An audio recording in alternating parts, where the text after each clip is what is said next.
Bom dia, meu nome é Marcelo Varela e essa é mais uma aula de Direito Internacional Público. No encontro passado, nós vimos um pouco mais sobre os conceitos e as classificações dos tratados, que são a principal fonte do direito internacional. Vimos o que era a troca de notas, modus vivendi, gentleman agreements. Troca de notas, nós vimos que são tratados de natureza administrativa, mas também pode ser simples correspondência entre os estados. E nesse momento fizemos aí uma breve rememorização sobre o que é um ofício, memorando, mensagem presidencial, mensagem de um chefe de poder para outro. Modus vivendi como um acordo temporário e o Gentleman Agreement como um acordo entre chefes de Estado, entre pessoas representantes de nível hierárquico mais alto na administração pública, na política pública, para regulamentar um determinado assunto. São conceitos que não são tipos de tratados, são conceitos paralelos. Por isso que eu trouxe em uma aula diferente da classificação dos tratados. Vimos também, na aula passada, as etapas da negociação. Foi apenas uma apresentação das etapas para que possamos aprofundar em cada uma delas. Então, as negociações diplomáticas, a assinatura, ratificação, promulgação, publicação, são as etapas que um tratado tem que vencer. Na sequência, começamos a estudar a negociação do tratado.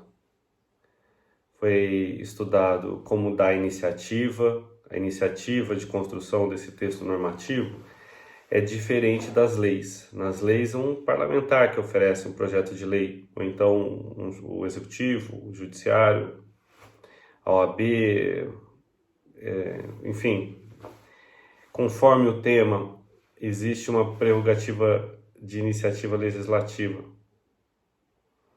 Pode ter uma iniciativa popular, por exemplo, organizado pelas entidades de classe, ou organizadas por grupos, por ONGs. Mas o método mais comum seria a iniciativa parlamentar, né? Sem dúvida, de 10 mil projetos de lei oferecidos por ano, quase todos são por iniciativa parlamentar. No caso dos tratados, nós estudamos que um chefe de Estado chama o outro para negociar. Quando são tratados multilaterais mais importantes, um chefe de Estado chama a comunidade internacional, ou um presidente de uma organização internacional, um secretário-geral da ONU, por exemplo, chama os estados para negociarem sobre mudanças climáticas, sobre biodiversidade, sobre desarmamento.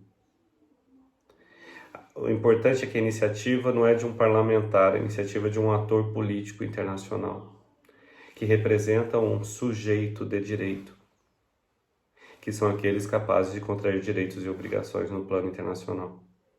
Então, um chefe de um Estado ou um chefe de uma organização internacional. E quando as reuniões começam a ocorrer, temos aí o envio de representantes diplomáticos. Os embaixadores, os diplomatas, os técnicos que acompanham. Nós estudamos na aula passada que eles têm que portar uma carta de plenos poderes, que é uma espécie de procuração.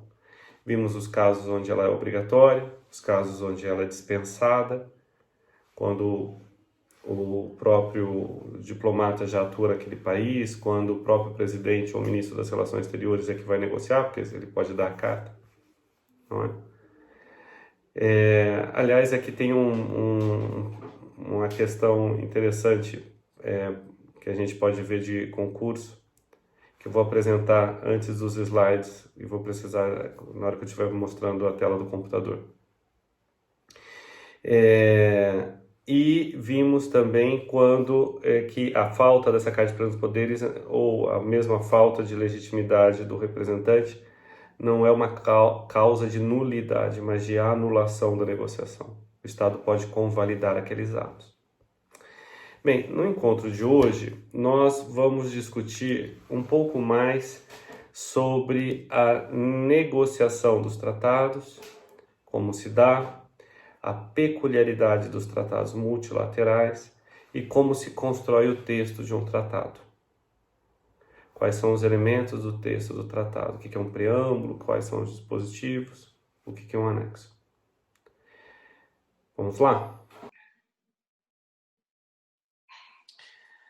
Então vamos lá. Primeiro, em relação àquele pega, né, para concurso que eu falei agora há pouco, sobre carta de plenos poderes. Aqui na Constituição temos o artigo, aqui eu abri a Constituição Federal e temos o artigo 84, compete privativamente ao presidente da República. Das atribuições do presidente da República, compete privativamente ao presidente da República. São as competências do presidente da República. A palavra privativamente significa que compete apenas a ele. Não é a ele compartilhado com outros. É privativo do presidente da República. Então, tem vários incisos no artigo 84, tem até a jurisprudência aqui da balancinha, né, que foi acrescida em 2020. Um bom trabalho lá da Subchefia de Assuntos Jurídicos da Presidência da República. Mas aqui existe no inciso 7 e 8 manter relações com os estados estrangeiros e acreditar seus representantes diplomáticos, celebrar tratados, convenções e atos internacionais sujeitos a referendo do Congresso Nacional. Então, o presidente e apenas o presidente pode manter relações com estados estrangeiros e celebrar tratados. Onde está o pega? Que gera dúvida nos alunos. No parágrafo único, tem o presidente da República poderá delegar as atribuições mencionadas nos incisos 6, 12 e 25, primeira parte, aos ministros de Estado, ao Procurador-Geral da República ou ao Advogado-Geral da União, que observarão os limites traçados nas respectivas delegações. 6, 12 e 25 podem ser delegados a ministros. Apenas 6, 12 e 25. Uai, se apenas 6, 12 e 25 podem ser delegados, como é que o presidente faria a carta de plenos poderes? Se a carta de plenos poderes que permite manter relações com estados estrangeiros e celebrar tratados. Vejam aí que é um problema, né? Parece que, à luz da Constituição, a única interpretação possível é que não pode ter carta de plenos poderes. Mas se fosse assim, o presidente em pessoa deveria participar de milhares de negociações ao mesmo tempo com vários países. Seria impossível. A vida dele ele não ia fazer outra coisa a não ser discutir tratados e fazer negociações internacionais. E deveria até fechar o Ministério das Relações Exteriores. Lógico que a interpretação que se deu, e é uma interpretação antiga, porque esse texto constitucional vem se repetindo há várias versões da Constituição, é que existe um costume constitucional, uma norma constitucional não escrita, que permite ao presidente da República celebrar tratados por meio, né, das cartas de plenos poderes, ou seja, por meio do seu corpo diplomático, da designação de representantes do Estado. Onde está o pega? O pega está em você ler a Constituição sozinha, sem esse costume constitucional já reconhecido pelo Supremo Tribunal Federal. Vou virar a tela um pouquinho para cá, para não ficar aparecendo meu piano aqui do lado. Nem é meu. Piano aqui do meu filho. Muito bem, vamos continuar aqui. Eu vou colocar agora o PowerPoint para que a gente possa avançar sobre o conteúdo da aula de hoje.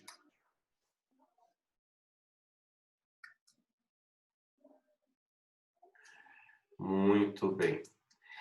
Então, na aula passada, nós vimos até esse slide aqui. Iniciativa de negociação, o envio de representantes, Carta de Plenos Poderes.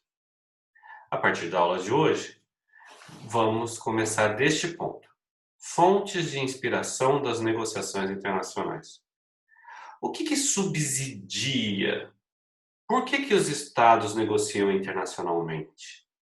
Ora, cada vez mais, os assuntos que eram típicos de uma regulação nacional se tornam insuficientes se negociados apenas nacionalmente. É necessário que os estados tenham aí uma regulação, vou colocar o livro aqui, porque se eu precisar, tem uma regulação internacional. Como que eu vou regular mudanças climáticas, por exemplo, dentro de um único país? Impossível, eu preciso do mundo todo. Como é que eu vou negociar comércio, sendo que quase tudo que a gente comercializa é produzido em cadeias produtivas globais? Um telefone, cada peça é feita em um lugar, todo mundo tem telefone, um sapato, as máquinas vêm de um lugar, o couro vem de outro,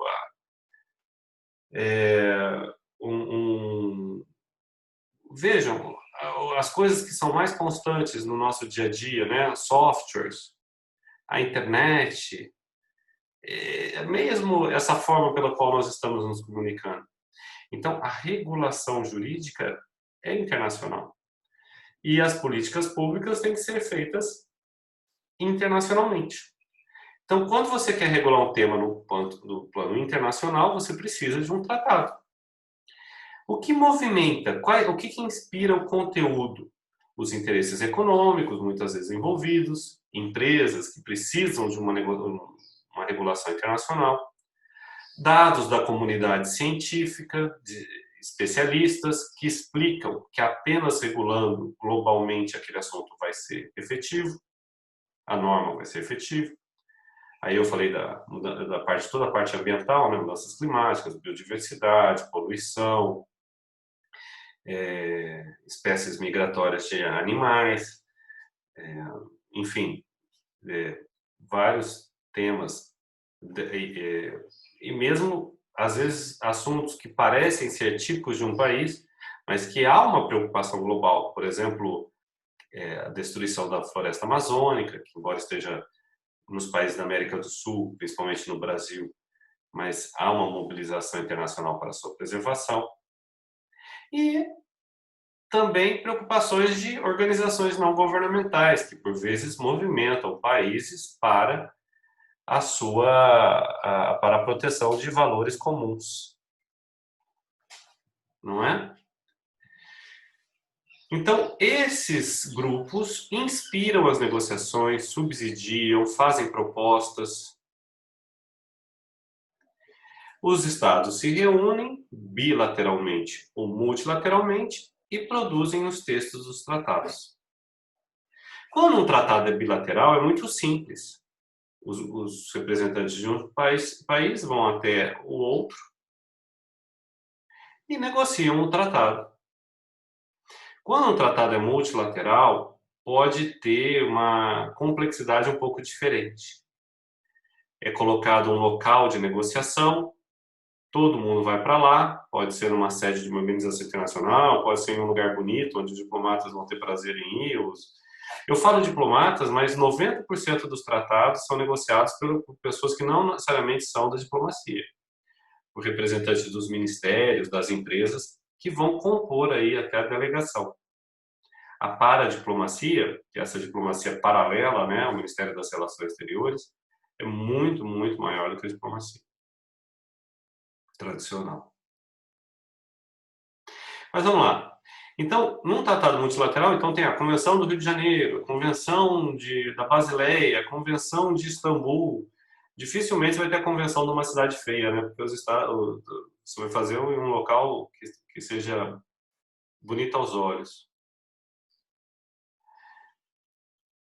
Os representantes chegam, normalmente o chefe da missão é informado pelo estado de origem, o chefe da missão manda um e-mail com a lista das pessoas que estão autorizadas a participar da negociação, não tem carta de plenos poderes para cada um, basta um e-mail. Acaba que aquele e-mail se torna carta de plenos poderes. aquela lista de nomes está lá no estado de acolhimento, você chega, a pessoa confere seu nome, autoriza, e entra aquela tradicional cena das plaquinhas, né? Tem lá Brasil, Botsuana, Bulgária, Bielorrússia, né? E as pessoas atrás das plaquinhas. Quando é um tratado multilateral, que tem 40, 50, 100 artigos, não dá para todo mundo negociar ao mesmo tempo todos os artigos do tratado. Então é normal que se formem grupos de trabalho. Então, um grupo de trabalho sobre o artigo, imaginar um tratado sobre comércio internacional. Então, um grupo de trabalho sobre propriedade intelectual, um grupo de trabalho sobre medicamentos, um grupo de trabalho sobre barreiras técnicas ao comércio, um grupo de trabalho sobre aspectos de saúde. E os técnicos dos países se dividem naqueles vários grupos. A negociação do texto se dá dentro de cada grupo, cada conjunto de pessoas numa sala, num centro de convenções. Imagina que dentro da universidade, lá no UniCeub, por exemplo, está tendo uma conferência internacional. Então, em cada sala, em cada auditório, você vai ter um grupo de pessoas discutindo, com o texto projetado, as pessoas discutindo o texto. Muito bem. Quando você tem dúvida no texto, eles deixam o texto entre colchetes. Isso também em discussão de lei é muito comum. Você coloca os textos em dúvida entre colchetes. Daí depois que você fez tudo, você está com a cabeça fresca, já tem uma visão melhor do conjunto, você volta nos pontos entre colchetes para resolver. E depois, todo mundo se reúne numa assembleia, não se pode mais rediscutir o texto que foi discutido nos grupos de trabalho, você simplesmente aprova ou não aprova. Você faz um acordo sobre aquele pacote de grupos. Esse acordo sobre o pacote, em negociação internacional, se usa até uma expressão que chama package deal. Package, pacote, deal de acordo. Mas isso é uma só expressão, não precisa necessariamente saber. Eu coloquei aqui um tópico, assimetria entre estados ricos e pobres. Por que isso? Porque os estados ricos conseguem mandar para essas conferências internacionais um monte de técnico que estudou o tema. E os estados pobres mandam lá um diplomata quando mandam. Então, naturalmente, se você tem vários grupos e tem muitas pessoas, você consegue participar de todos. Se você tem capacidade técnica, você consegue saber as repercussões daquilo que está sendo negociado.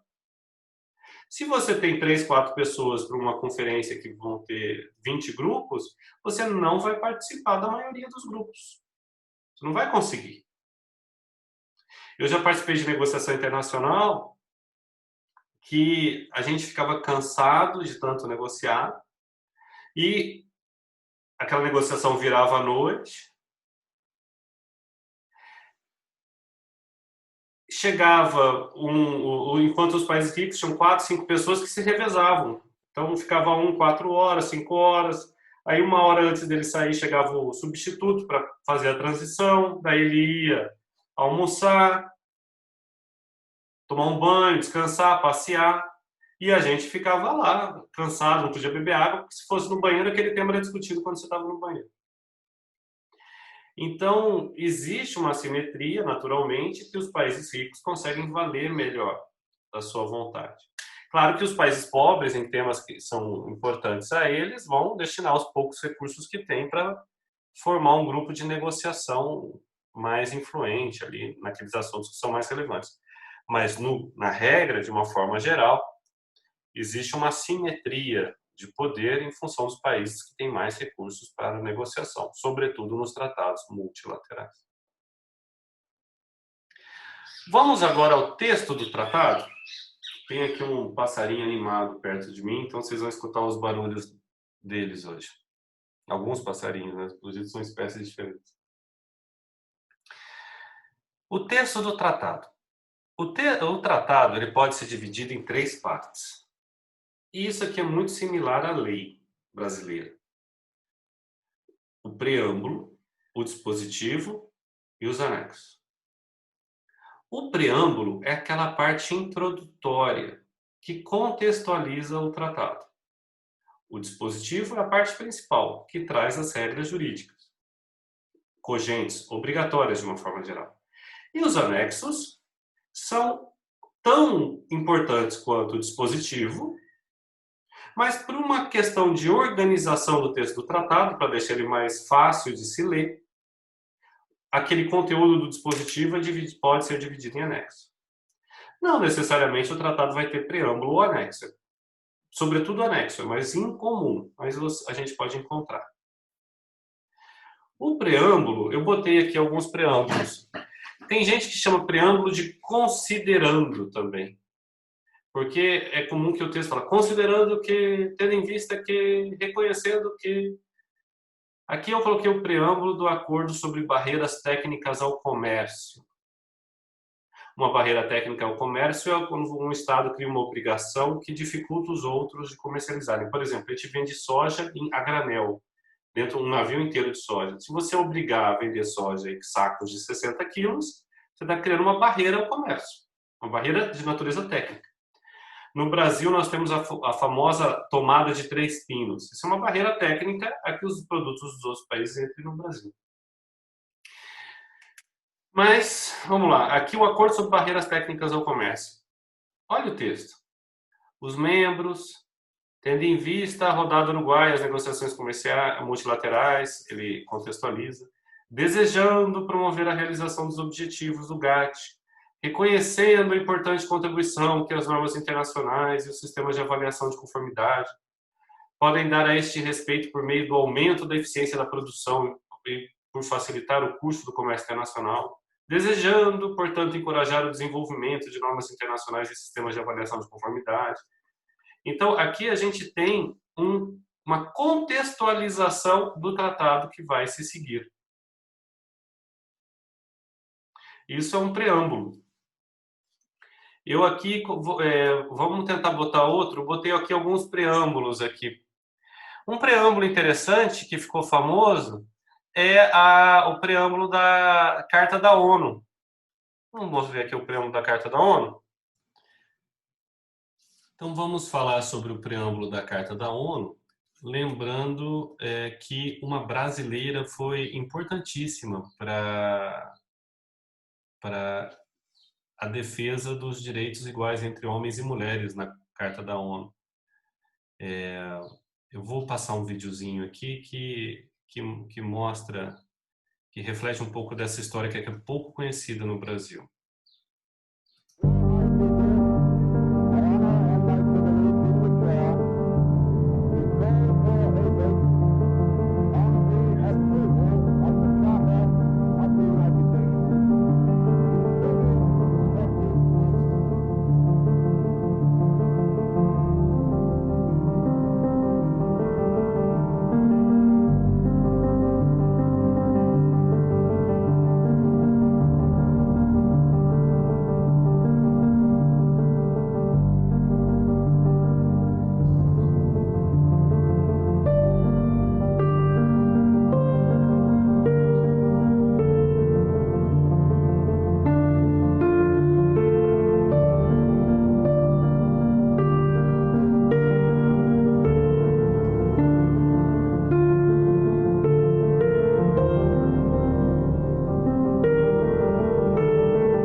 Aqui é interessante essa história da Berta Lutz, mas Vejam, nós, os povos das Nações Unidas, resolvidos a preservar as gerações vindouras do flagelo da guerra, que por 2 vezes no espaço de nossa vida trouxe sofrimentos indizíveis à humanidade, e a reafirmar a fé nos direitos fundamentais do homem, na dignidade e no valor do ser humano, na igualdade de direitos dos homens e das mulheres, a influência da Bertolucci, assim como das nações grandes e pequenas, e a estabelecer condições sobre as quais a justiça e o respeito às obrigações decorrentes de tratados e de outras fontes do direito internacional possam ser mantidos, e a promover o progresso social e melhores condições de vida dentro de uma liberdade ampla. E vejam a lógica, né? O sofrimento, os direitos humanos, a cooperação internacional, e daí fala o uso pacífico, o mecanismo internacional para promover o progresso econômico, né?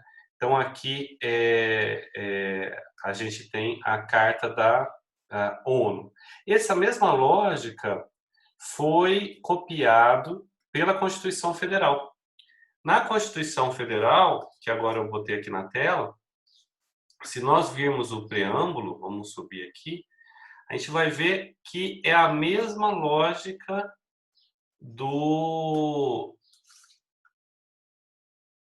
da Carta da ONU.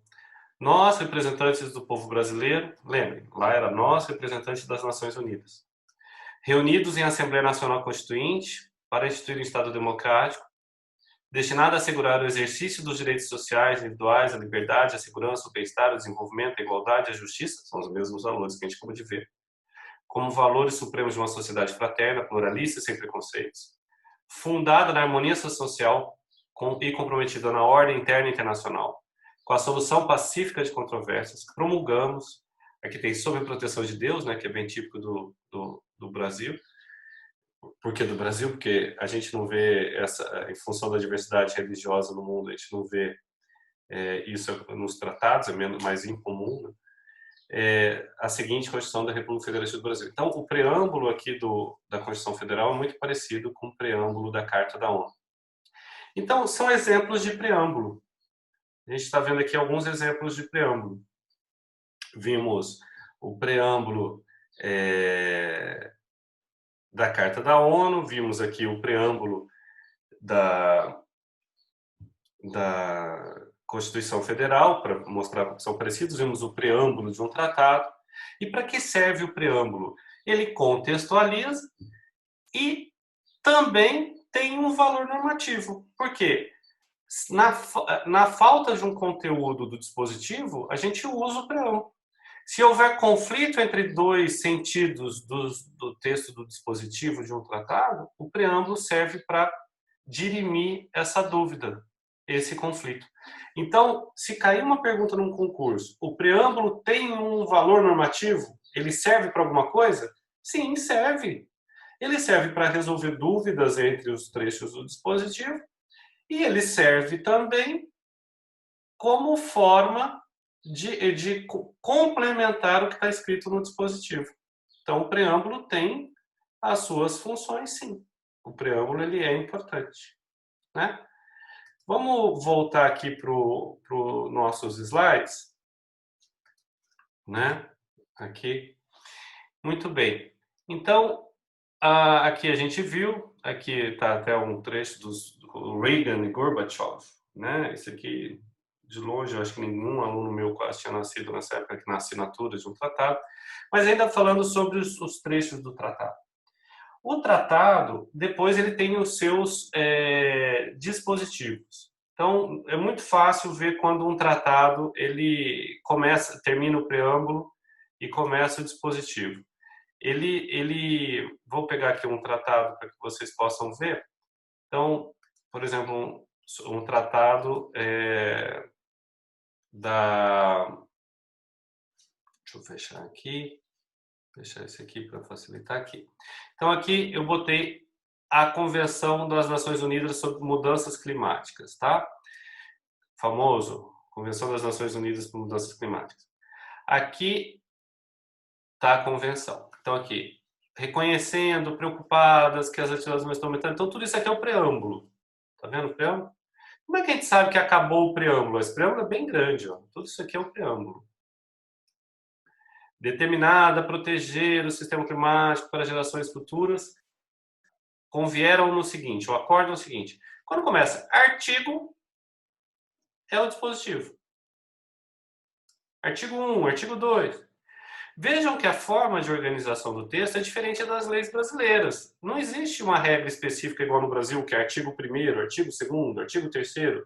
Aqui você escreve o tratado como os estados combinarem, e pode combinar do jeito que quiser, pode ser em número romano, ordinal, cardinal. Eles não seguem o manual de redação da Presidência da República, não é? Que no Brasil tem um monte de regras para escrever normas. Eu já tive a oportunidade de participar da redação de um manual de redação. Então aqui tem o artigo 1, artigo 2, artigo 3. Aqui, ó, vejam que para cada artigo ele tem um título, né? Enfim. Aqui, ó, sobre pesquisa e observação, sobre como vão ser as conferências das partes. Aqui é o tratado sobre mudanças climáticas, e esse é o dispositivo do tratado. E o dispositivo que vão ter as regras. Além do dispositivo dos tratados, os tratados podem ter também anexos. E os anexos não necessariamente são menos importantes. Às vezes o anexo é muito importante.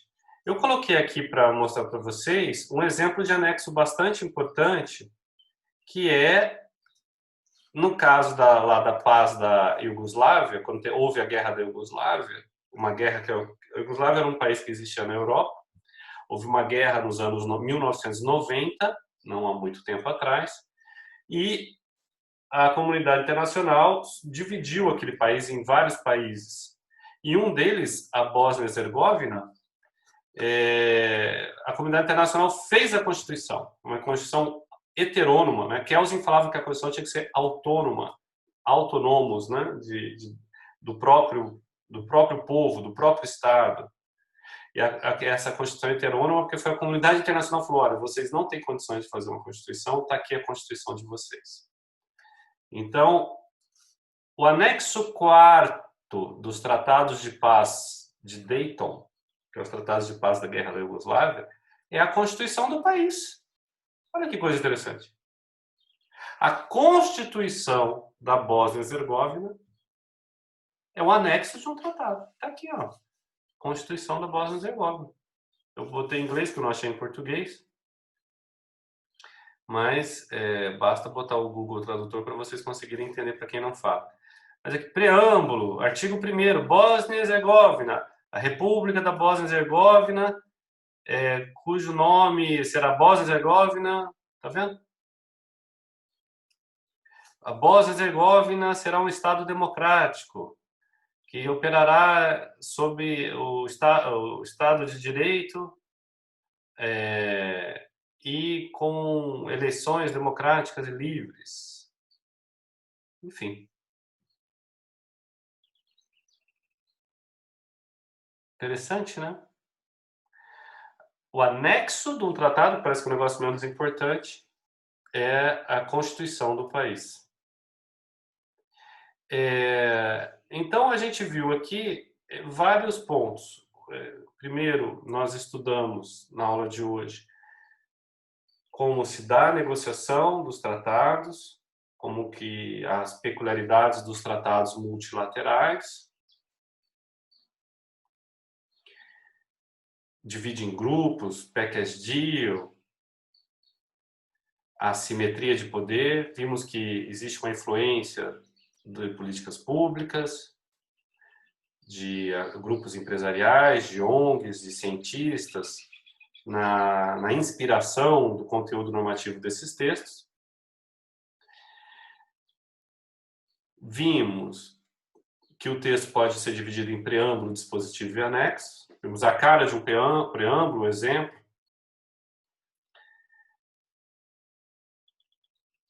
Como que é a cara de um dispositivo, qual a sua função. E vimos também a função dos anexos. Os anexos, tão importantes quanto o dispositivo. O livro que a gente está vendo, né, é esse aqui. Na aula de hoje, Nós estamos ali da página 50, mais ou menos, página 49 até a página 60, até a página 59 e 60, dependendo da edição. Leiam o conteúdo do livro, é muito importante você complementar a aula com a leitura. É muito importante, aumenta muito o aprendizado. De preferência, leia logo depois ou logo antes. E eu estarei à disposição para tirar dúvidas e responder as questões. Muito obrigado, tudo de bom.